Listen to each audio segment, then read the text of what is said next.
But I feel like with life sentences in prison and they're living like this, you still have a human aspect, at least. Though you are taken away from society, you still have like a human approach. You know what I'm saying? You're not in a cage. You're like not, you're a rat. right, basically. Right. You know what I'm saying? So.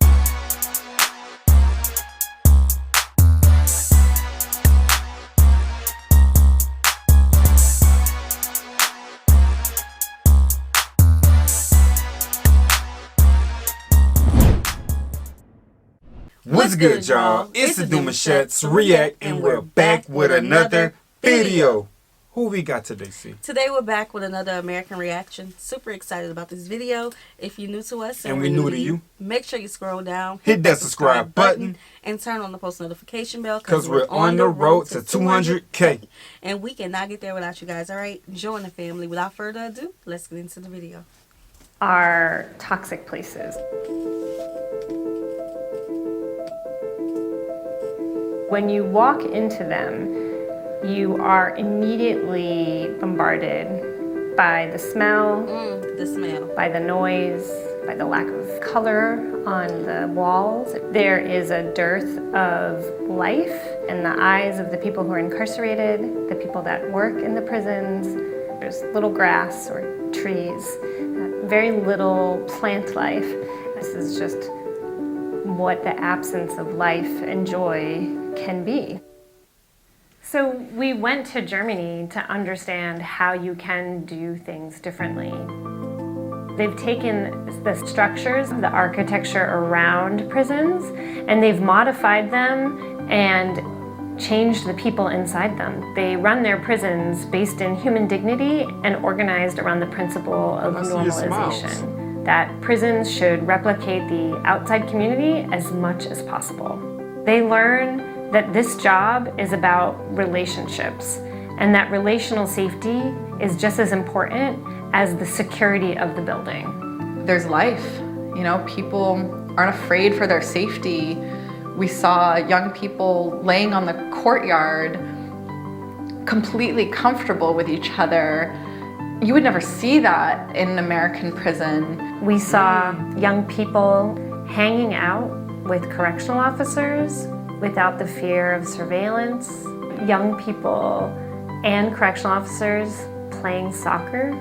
You walk into someone's room and you can learn so much about them. They've got posters on the wall of their heroes and sheroes, and you've got TVs and you've got lighters on the table because they're smoking. It's very, very different. One of the things I was... Y'all set up an institution to where they can be trusted. You know what I'm saying? It's like y'all have it set up to where they can be left with things and they know, you guys know they're not going to use it as a defense mechanism. But here in America, it's like you go to jail, you're being punished. You know what I'm saying? It's Rightfully like you're so, though. being rightfully so, but at the same time, it's like you're being like the demonstration of what jail is for a punishment reasons, like you're doing a sentence. You know what I'm saying? This is prison we talking about. You know what I'm saying? So it's like I mean, y'all got it different out there.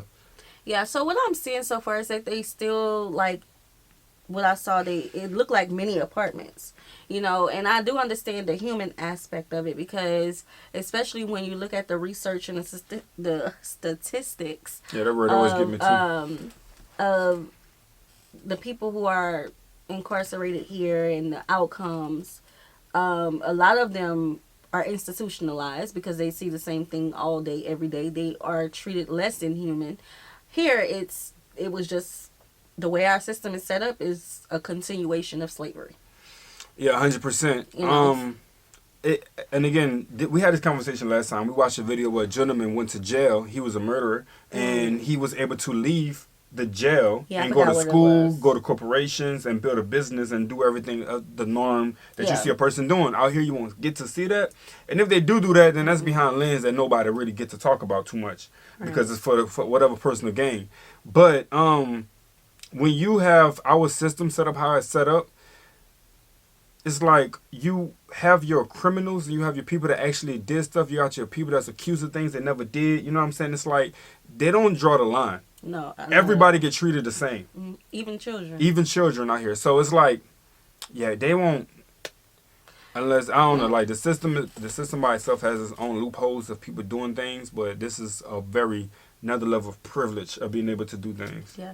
I just think it's just the human aspect of it. They're still treating them like humans, but like I understand the style of living and, you know, making it a modern facility and, you know, making it seem, I'm guessing, I don't want to say home, but I want to see what do they have in place for them not to have recidivism of the offenders. That's what I really want to see. Like, all that is fine. I just want to see what are they actually doing.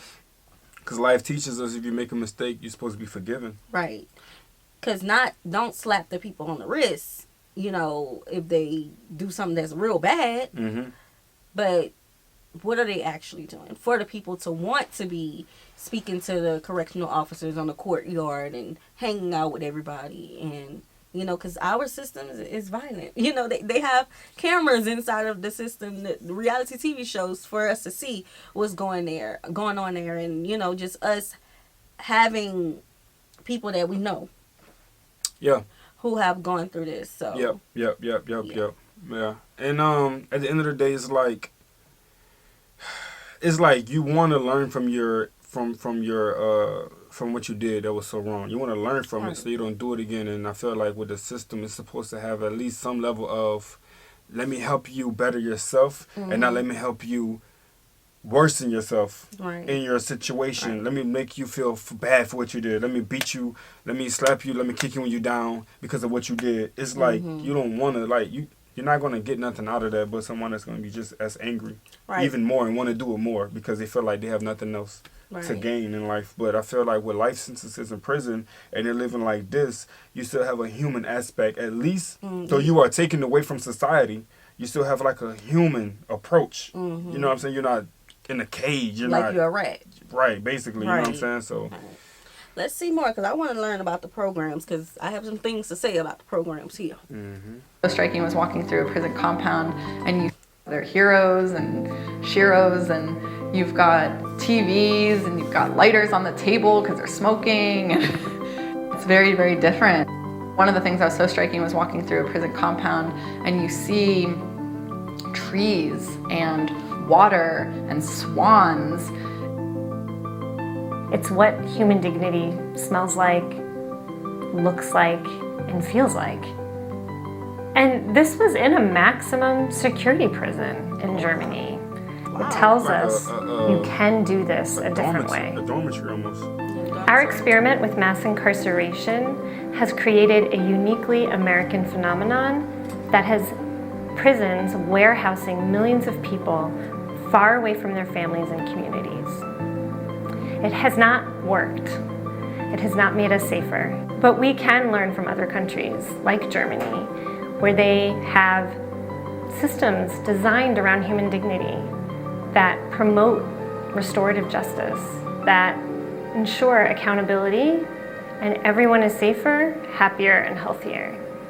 And we can restore the promise of American justice. Okay. I just want to learn more about the programs, because I do know that we have programs here where, you know, the people have to qualify. Again, everything in America is you got to qualify for something. They have to qualify for, you know, certain like trades and degrees. But, you know, just our story being, I'm going to say loved ones, okay, because I don't want to put nobody's business, but knowing loved ones who have been in our prison systems, I just know, like, when I would speak to them and they'll say they have certain things, like I remember one of my loved ones saying that they're going to go back in their room and watch TV, and I'm like, you got a TV in there? And, you know, just a simple thing like a TV, you know? And I don't know, y'all. This is just like a hard topic for me to discuss. But then you got to think about it with media. They see on TV what prison looks like out here. And what they're probably shedding is probably just terrible. It's like the movie aspects, the reality aspects, the storyline, the documentaries. They're looking at that. We don't get to see any level of prison across the world. No. As a, you know what I'm saying? If we do, it's in the movie aspect, and they kind of make it like hard. Yeah. You know what I'm saying? They make it like a hard life living. But now if they're showing this place like this though. Right. Because I remember when we went visit one of our loved ones, and well, it was multiple times. A few times. But when I say this, you're gonna know what I'm talking about. When we went and visited our loved one, and as soon as we came in there, and not realizing that we had to take off our shoes just to go through, and I'm like, baby, it stink up here. I'm not taking off my shoes, but I had to take off my shoes to see the loved one. And the first thing we said was, "Oh my God, it stinks in here and it's hot." Like just the living conditions there. Yeah. It makes.